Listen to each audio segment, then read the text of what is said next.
Today on Cruiseman's Garage, we're going to be installing a SuperBrace fork stabilizer on this 2012 Suzuki V-Strom DL650.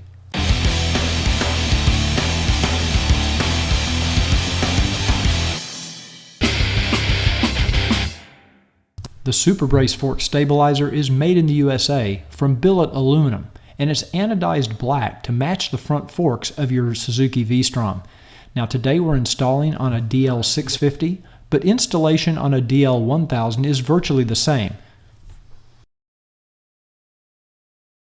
The tools needed for this job are a 5mm hex wrench, a 5mm socket, a 12mm socket, a ratchet, and a torque wrench.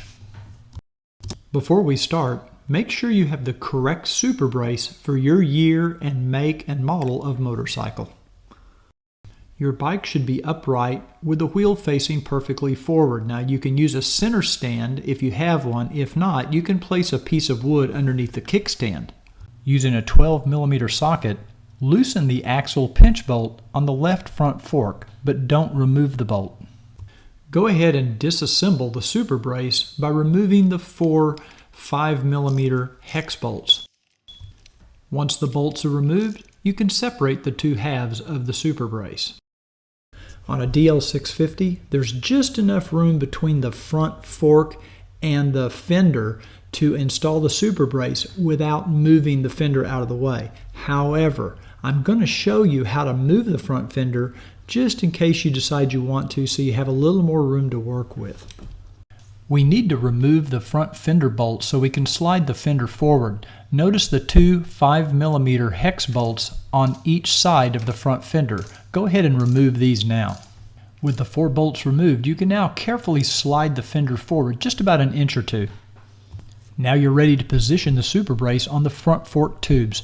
Notice how the SuperBrace name faces forward and the bolts will face to the rear. Also notice a small ridge on top of the front fork tube, and the SuperBrace will fit down on top of that ridge as shown here. Now you can install the 4 5mm bolts and hand tighten, and then once these are in, you can use a torque wrench to tighten these bolts to 10 foot-pounds. It is very important that you retighten and torque your axle pinch bolts to the factory torque specs for your motorcycle. Now we're ready to slide the front fender back into place and replace the 4 bolts, 2 on each side, and tighten these back to factory torque spec. Before you ride, make sure that none of your cables or hoses are in a bind and that everything has good clearance.